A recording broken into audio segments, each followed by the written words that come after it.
प्रतिदिन चला, आज उसका उपसंहार हुआ और आज आप लोगों के चतुर्दशी भी है। पूजन इत्यादि में आप लोग व्यस्त रहे। हमारा बड़ा प्रतिक्रमण था। हमारी अब 14 के दिन बड़ा प्रतिक्रमण रूप पूजा चलती है।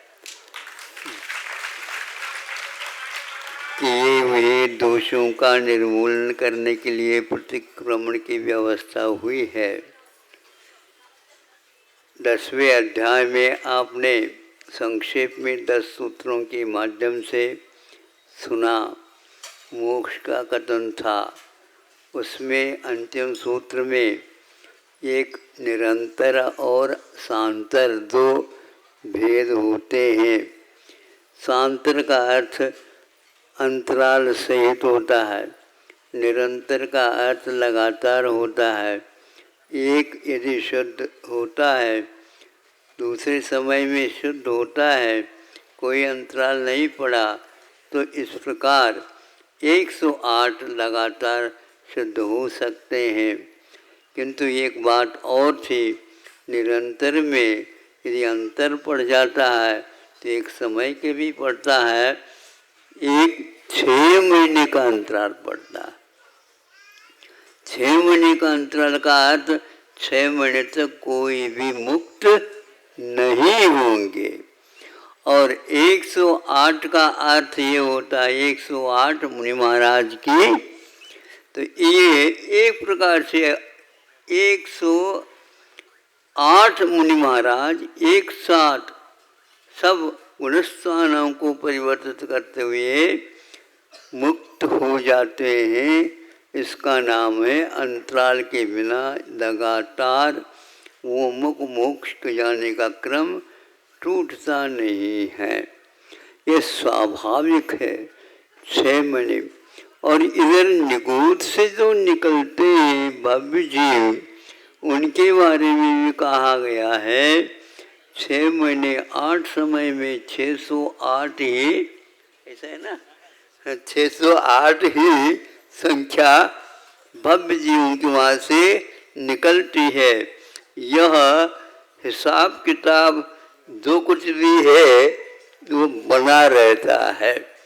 एक वह और है जो अभावित तो वो कभी जाएगा ही नहीं। भव्य जितने भी वो सारे जाने की योग्यता रखते हुए भी, उनसे भी यह संसार कभी खाली होता नहीं, ऐसे भी अभव्य है।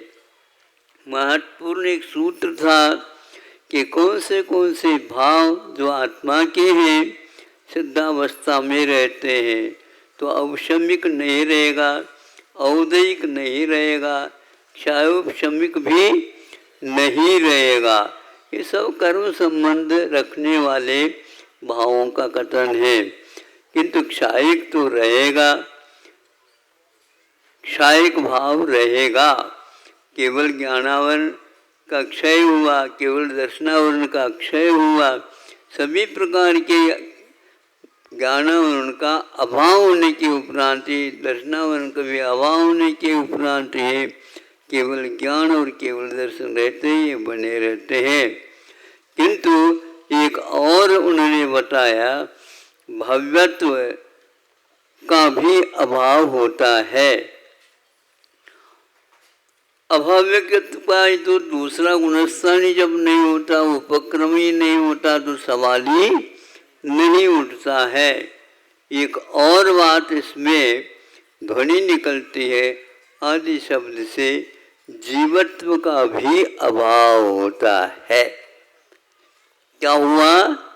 जीवत्व का अर्थ क्या? 10 प्रकार के प्राणों के माध्यम से जो जी रहा था वह जीव वहाँ पर पाया जाएगा, किंतु वह क्षायिक भाव से युक्त जो रहेगा वही रहेगा। तो जीवत्व भाव भी कर्म निरपेक्ष होकर के भी वह भव्य अपने बारे नाम भाव होकर के भी उसका भी अभाव होता है।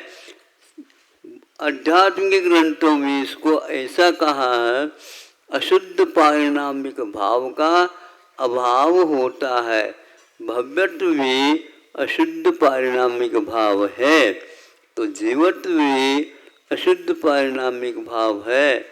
इस प्रकार आगम में कथन मिलता है।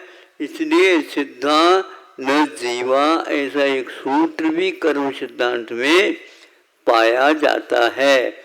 इससे यही ध्वनि निकलती है ऐसा। किंतु चेतना स्वरूप केवल ज्ञान और दर्शनोपयोग से युक्त रहना अनिवार्य होता है, ये उसका लक्षण कहा गया है। संक्षेप से यहाँ पर आप लोगों को इन सब बातों को सुनने का सौभाग्य प्राप्त हुआ है। और 10 दिन बहुत ही कई व्यक्तियों को आकुलता थोड़े संभव है ही होती है। पेड़ा चंदन ध्यान तो होता ही है जो अनंत काल से लगा हुआ है। फिर भी यहाँ पर प्रतिदिन ऊपर वाले भी बहुत आपके ऊपर कृपा करके प्रतिदिन यहाँ पर वृष्टि हुई। राजस्थान जैसे व्यक्ति लोग भी यहाँ पर आते हैं, उनके लिए ये सबसे उत्तम अवसर प्राप्त हुआ है। अब मध्याह्न में जो कार्यक्रम है वो हो करके आप लोगों की गाड़ी तैयार है। पक्का है, इसमें तो कुछ संदेह नहीं है।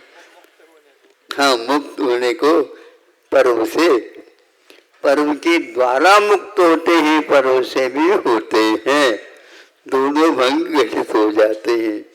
आज बहुत ही उत्साह के साथ आप लोगों ने पूजन आदि कार्य किए हैं। अभिषेक आदि निरंतर यहाँ पर होता रहा है और चर्चाएं भी होती रही हैं। ये सब धर्म ध्यान का वातावरण यहाँ पर बना है। ये क्षेत्र बहुत अच्छे वाला क्षेत्र है और यहाँ पर यहाँ के लोगों को या सब लोगों की भावना हुई है। और आप लोगों के सामने ब्रह्मचारी तो बार बार कहते ही हैं, उसका परिणाम भी बहुत अच्छा निकल रहा है। जैसा पेपर लिखेंगे वैसा परिणाम तो निकलेगा ही, लेकिन अच्छा आप लोगों ने परिणाम निकाला है। यह जैसे आपने संकल्प लिए हैं उसको पूर्ण करना भी आप ही लोगों का कर्तव्य है।